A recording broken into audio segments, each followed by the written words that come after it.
Schwarzenegger ehun sensem a eba abonten efa na naba the traveler ho no ai abrante bia onam TikTok a chese na no oyeyi ankasa obibia oso obedi natem a enne eso heba achi no ede na akwhye Amasaman police station eno na TikTok esa anase TikTok fo bebre ekase na Afia Schwarzenegger ya che o God son no adent na womba abonten embaka bibia na se wonkoyi no na eno na Afia Schwarzenegger eba abonten ebeye video ekirem se ono de oni babia ebo bebia na nso ne mba na ewo no eye ne mba mienu ne pe na ne last born chese omope ene ne mba na ono mpo de se oya ejapade a de ejapade na e ma ne mba na TikTok ha pa de oni babia ewo so chese video ya Afia Schwarzenegger ebeye yi na Ghana fo ekirem se ene na aba se we hu awu hu ani so o sore ya ukota tu Afia Schwarzenegger din ede to won sa ho no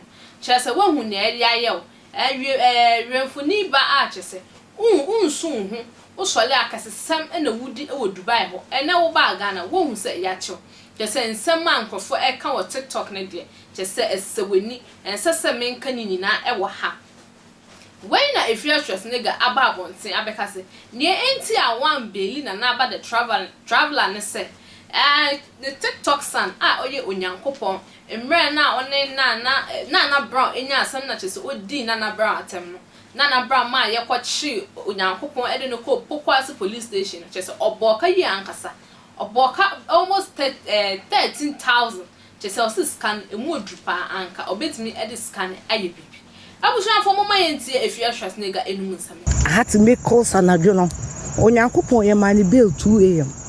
Ask everybody in Ghana. When you actually Saturday, ejani 2 a.m. You catch it is a Monday. Omba Pokwase police station. As at Saturday, na me tua lawyer ka. I want ne be ko Monday. Me catch no. Me the lawyer ne number man. Monday me na be free nyankopon first. Esa man case ka. Se jifa fa ka. Me ko police station ho. Omukodu police station hono ena Pokwase police station for e ka tro mu se we anya nsem bia enti munko e wa pe ni madam for police ni bi ti amena so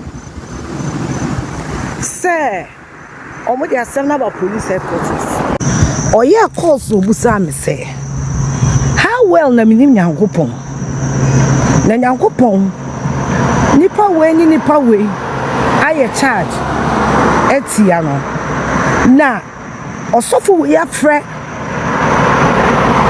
nipa asmasi we penyi nipa o police headquarters so ese yem punish nyankopon enti eho na bi mi hu say I have to use my political connection eho apen na me here fast na me frefrem penyifu bi na me di asem na toto wo manim enye maami number bi number na yede maami no me kwa mentumi amfiri nipa koro number na yede maami no me kwa mentumi amfiri nipa koro me de maami lawyer because nipa koro no ye minister na minim ada so opema sema na wodwame ti me de maami lawyer Tuesday na nyankopon kodu police station ho no there was no way anon be me nyankopon be omo police station ho no ena girls ne di number ne ma sister be your friend no Abneshra enti afina me na the reason they say na ladies ni enu ba ko di amana ba ko di mimi o ka so mo fa phone ne ma police na ne wo mo nkasa kura na o musuro even some afra panini bi enti Abneshra ne be mu mi hu se wo nani afikakra ena me de captain and crab your father to number man Abneshra kachira me say Sister Afia mate se nyankopon yesi na ye mani bill me so panyi no kachira me no kachira me say ye ma nyankopon bill ye charge no de na court na ye ko remand no na me kachira Abneshra say ne kamenye Afia Schwarzenegger obi ntimi ndidi matem na nyankopon ndidi ni bi na nipa kro ndidi nyankopon atem na ye nkoremande no ensi da sa weekend na me tro exams me jai me exams tro Me call hospital ko je letter di ko school say me yare. Manda.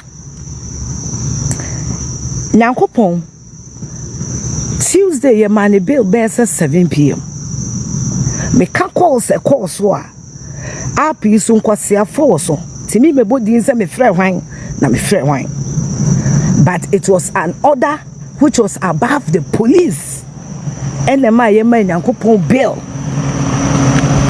Ye ban the bill no. Sir, lawyer no di Nyankopon call police station no.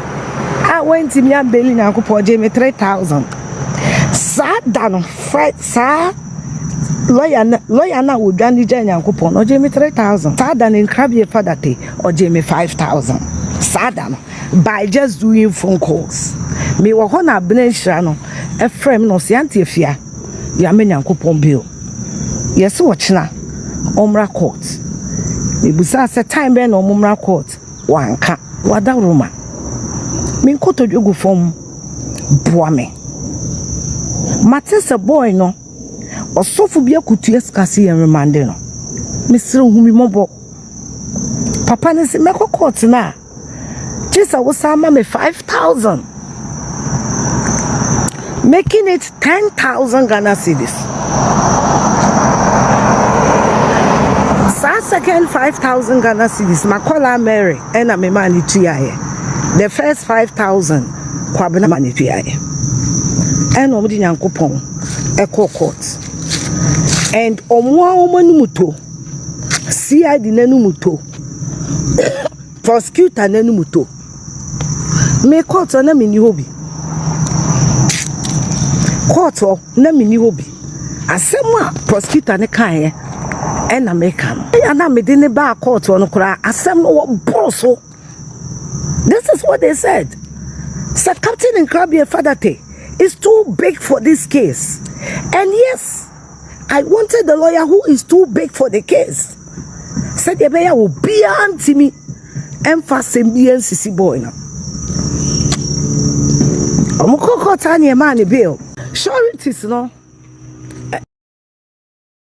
Omuni bi. Yes, you just say me pay surety. Oh, my lawyer. Me sakabio because TikToker. And answer for higher kitu heavy. And this omuti ano mu po yeah. I don't have time for fools. Abusuafo aha attention TV Fatima Makram.